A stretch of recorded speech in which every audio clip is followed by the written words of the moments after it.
Salut tout le monde, bienvenue dans une nouvelle vidéo sur Gothic Sailing.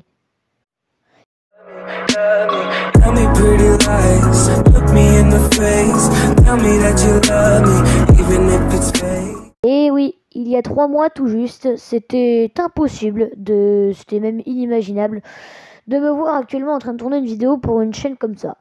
Mais bon, le Vendée Globe m'a emporté. Tout simplement dans cette passion de la voile. Et donc, aujourd'hui, j'ai décidé de créer une chaîne YouTube dans le domaine de la voile, justement. Pour ma première vidéo, j'ai choisi de faire le résumé du Vendée Globe 2020 de la skippeuse d'Initiative Cœur, Samantha Davis. Pourquoi ai-je choisi Samantha Davis? Tout simplement parce que j'aime beaucoup la personne et j'aime également beaucoup la cause pour laquelle elle concourt. Si la vidéo peut te plaire, n'hésitez pas à vous abonner, à liker, à partager si ce n'est pas déjà fait. Et sur ce, on y va pour la vidéo. Avant toute chose, qu'est-ce qu'Initiative Cœur? Initiative Cœur, c'est une association qui permet à des enfants africains n'ayant pas trop d'argent de se faire opérer du cœur, de se faire soigner tout simplement de très graves problèmes de cœur. Samantha Davis est la deuxième skippeuse du bateau après Tanguy Delamotte qui a réalisé les 2 premières éditions du Vendée Globe en 2012 et 2016. Ils ont d'ailleurs fait une transat Jacques Vabre ensemble en 2017. Désormais, Tanguy Delamotte est chef de projet, team manager du bateau Initiative Cœur. Il a cédé sa place de co-skipper à Paul Mella, ancien skipper de SMA. Avant toute chose, commençons par revenir sur le passé de Samantha Davis dans le Vendée Globe.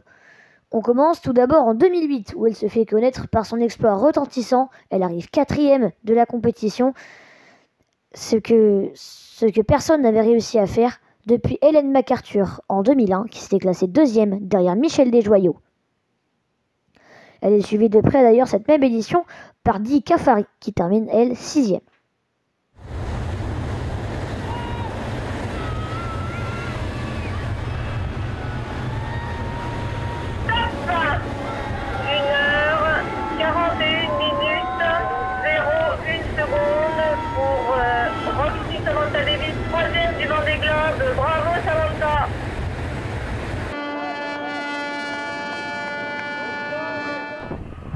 En 2012, hélas, elle est cueillie à froid. Après une superbe préparation et une victoire dans le Transat AG2R la mondiale, elle démate dès le 5e jour de course sur Savéole, lorsqu'elle revient au sable sur son bateau équipé d'un gréement de fortune. Elle montre une pancarte. Merci pour vos soutiens, je reviendrai.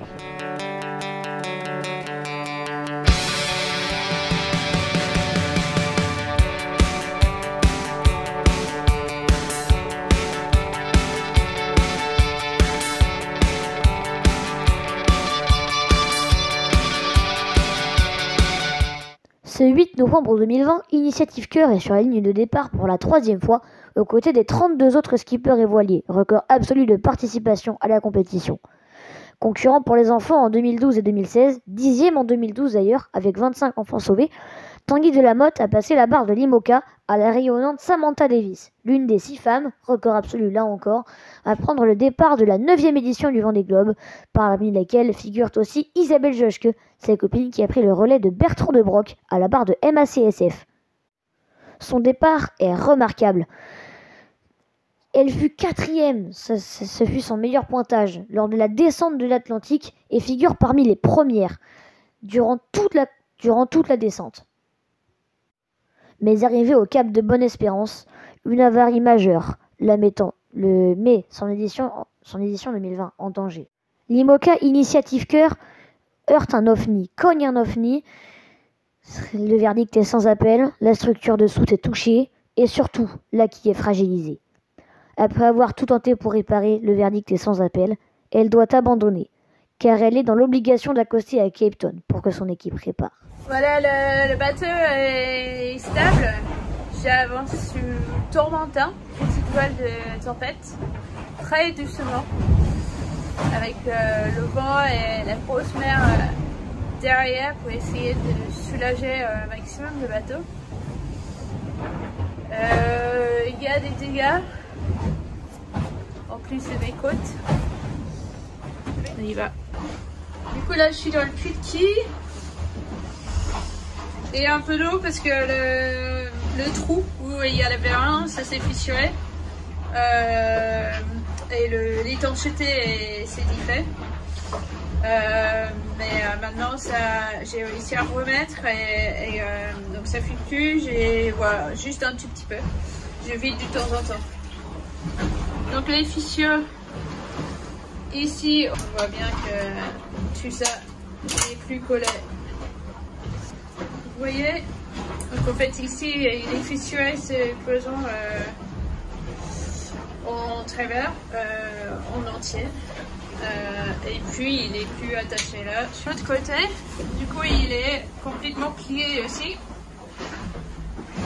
En haut là, plié en deux. Et puis voilà, le fissure il descend diagonalement sur toute la cloison. Voilà la quille stable dans ses paliers. Il n'y a pas de mauvais bruit. Je surveille. Et puis ici, juste dans la cellule de vie, en fait, on voit juste, il y a un petit coin là où le choc du traverser la cloison d'Earthtrigger. Donc il y a juste un fissure là, mais tout l'ouest, il n'y a pas de problème dans la cellule de vie. C'est très triste. Le Vendée Globe, la course s'arrête pour moi. Après avoir pleuré toutes les larmes de son corps et qu'un albatros soit gentiment venu la réconforter, elle fait route vers l'Afrique du Sud en compagnie de Sébastien Simon sur Arkea Paprec, qui a lui aussi heurté un ovni 2 jours plus tôt, alors que seulement quelques milles les séparaient. 10 jours et 10 nuits consécutives, c'est le temps qu'il aura fallu à son équipe pour réparer le bateau, pour consolider la structure et réparer le bulbe de quille fracassé par les flots.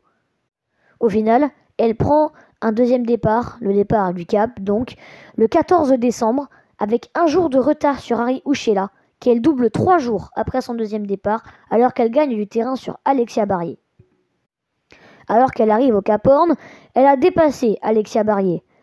Mais en entamant sa remontée de l'Atlantique, sa tête de mât se brise. Là, c'est chaud, je viens de casser l'axe de mon étai principal. C'est cette câble là qui tient le mât. Heureusement j'ai vu et là je suis en train d'essayer de démonter pour mettre un lashing à la place. Du coup là j'ai sécurisé l'étai de J2 et le mât. Maintenant il faut que je le descende le J2. Donc je suis obligée de monter là-haut et couper. Là, il y a pas mal de mer, c'est secoue. Il faut que je monte, il faut que j'attache à une drisse et puis je descends la voile. Elle bricole et s'en sort, mais ne peut plus utiliser son SPI, son code 0 et son J1. Une sale période à laquelle il faut y ajouter l'abandon de Joschke sur un gros problème de quille, alors qu'elle a été, selon ses mots, obligée de couper comme une automate. Isabelle Joschke et Samantha Davis réalisent la dernière ligne droite jusqu'au Salut d'Olonne ensemble. La Britannique conserve son J3, mais c'est au tour de la quille de faire des siennes. Suite à un problème de vérin, celle-ci est bloquée dans son axe. Je ne suis bien sûre quel jour je vais arriver. La semaine prochaine, j'espère. Je suis entre les Açores et le Cap Finistère. On approche vers la France. C'est dur à savoir exactement mon ETA parce que je navigue pas comme d'habitude. Vu que mon bateau il est un peu handicapé, le mât et la quille aussi bloquée dans l'axe. Je profite de la pluie, c'est vraiment un temps d'une anglaise aujourd'hui. Mercredi midi, Joschke rentre à bon port, mais comme disait Michel Desjoyaux en 2007, le Vendée Globe, c'est une emmerde par jour. Samantha Davis en est le parfait exemple. Jeudi midi, son cale de soutien le J3 lâche. C'est ma dernière journée en mer aujourd'hui. Une journée plutôt sympa avec des navigations assez rapides. Une belle houle qui va dans le bon sens. Hier, j'ai eu encore de la casse. Une partie de mon câble de J3, tient le mât qui lâchait.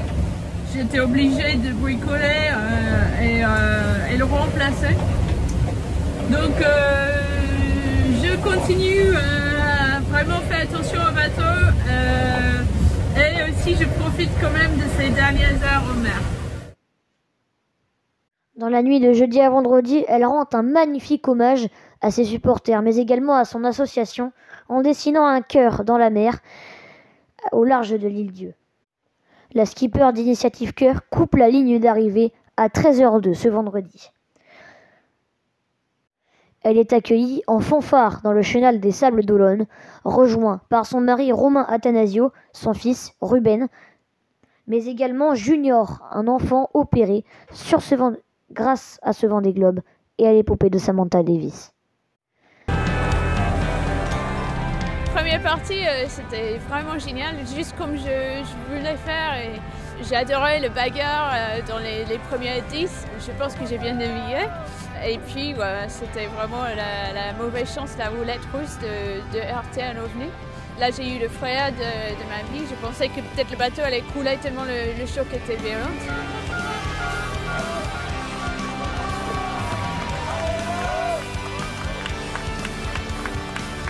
Et heureusement, le projet Initiative Cœur, c'est pas qu'un projet de sportif pour les résultats, même si j'adore ça. Il y avait ce deuxième objectif qui, pour moi, donne facilement la réponse si je pars ou pas, c'est pour sauver les enfants. Donc pour moi, il n'y avait pas de question, il fallait repartir de Cape Town et boucler le boucle hors course. À l'heure actuelle, on a sauvé 102 enfants grâce à ce tour du monde. Grâce à mes sponsors mécènes, Initiative K-Line et Vinci Energy, et grâce au public qui m'ont soutenu tout le tour du monde. Bravo. Heureuse enfin parce que les dernières semaines elles étaient un peu dures, le bateau est fatigué et j'ai eu pas mal des problèmes techniques. On voit même derrière moi, normalement il y a un été qui tient le mât, il n'est plus. J'ai réussi à réparer assez pour continuer. Et puis quand l'été a lâché, je me demandais si j'allais pas arriver aux Antilles. Du coup, je suis hyper contente d'être ici au Sables d'Olonne.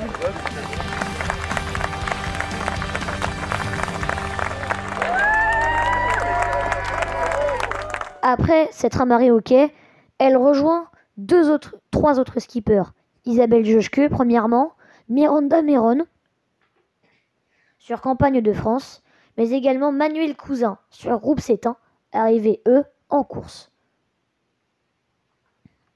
Elle y trouve également Marie Désirée, la dernière à être opérée lors de ce Vendée Globe.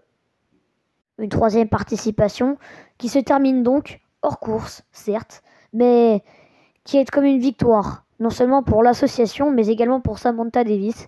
102 enfants ont été sauvés par le Vendée Globe, un record, alors qu'au départ, le but était seulement d'en atteindre 60. Un record donc explosé.